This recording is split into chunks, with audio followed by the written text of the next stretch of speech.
DGWB at lalong-lalo atin ang comic prince ang mga ingredients. Kahit bading ka o alien ka pa, hindi ko na matatago to. Kailangan ko na sabihin sa'yo. Ano? Mahal mo na ako? Para na yung bitigin ako pinaggan ko!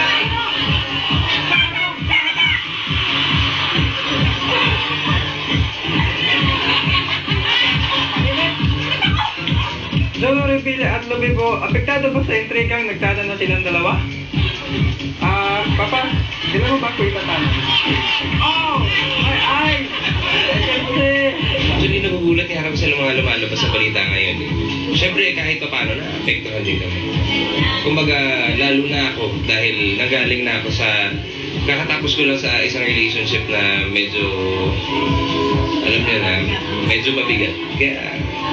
Parang nakakabigla lang na gano'n yung mga lumalabas. Hindi po totoo yun. Hindi kami magtatanan, hindi kami nagtanan. Hindi lang naman kami dalawa yung pinag-uusapan. Kung kami dalawa lang, alam mo yun, pwede, we could just laugh it off. Nakakaya naman sa parents ni Jolo, sa family ni Jolo, pati na rin sa mommy ko, sa pamilya ko. So, it became kind of like a big deal for me. Kasi, alam mo yun, in the first place, ba't naman namin gagawin yun? Hi! Naku, Jolo! Ito lang ang masasabi ng daddy mo si Senator Bong Revilla sa mga intriga sa inyo ni Labi! Ay! Teka! Ano kayo dito?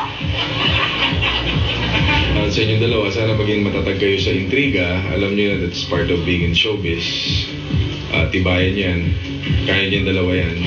Kamusta naman kaya si Liza de Castro matapos siyang maaksidente sa taping ng paputol ng isang awit last Monday?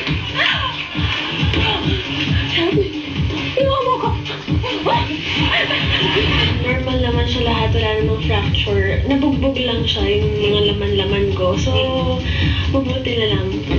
Masakit siya, pero kapag tinatouch ko siya, mas masakit siya.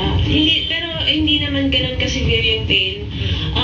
Bugbog lang talaga. Mga parang pasa-pasa lang yung mga ganyan. Kasi ito yung na puwersa na pagtungkod ko eh.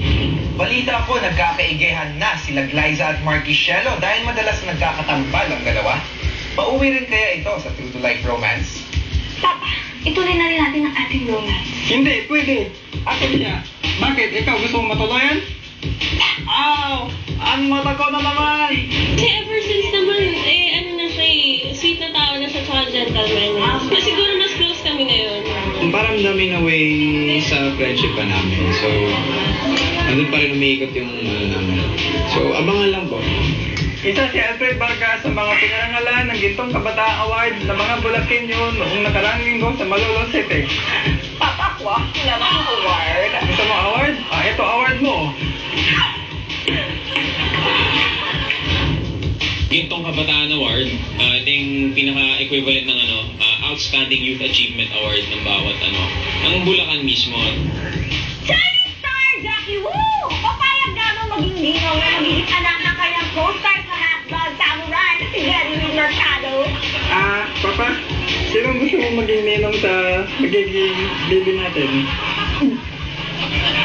Favorite actress ko po si Jenny, number 1 favorite actress ko po and wonderful actress po siya. Kaya gusto ko po mag-support para sa baby ni Jenny.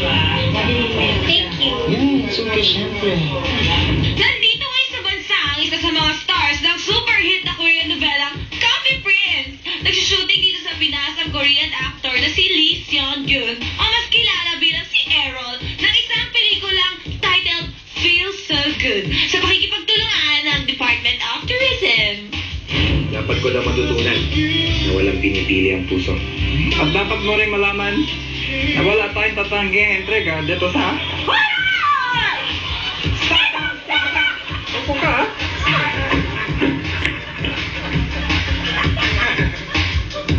Kuya, one of those na lang ang role niya.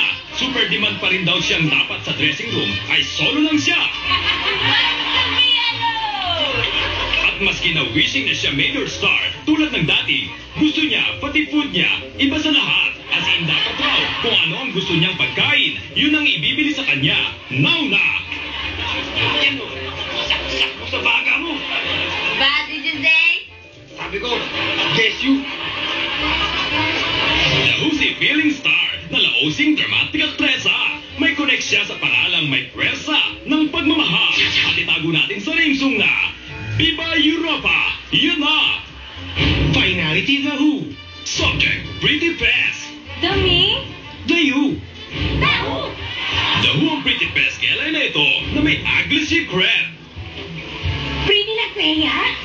Ang kwentong kumakalat ngayon sa sarili niyang backyard ay nagpa-chorba raw ito. Anong nagpa-chorba? What? Correct! Secretly siya ay na-preggy and just as secretly chinuki the pregnancy. Sino ba may sabi? May proof kayo? Ang itinuturong sa larin raw ay ang mistyesong jowa niya na secret sa lahat dahil makakasira sa promo. Na si Pretty Fest, Riz namin say at siya ko naman sa name song na Linda Angus. Yun na! Bago na!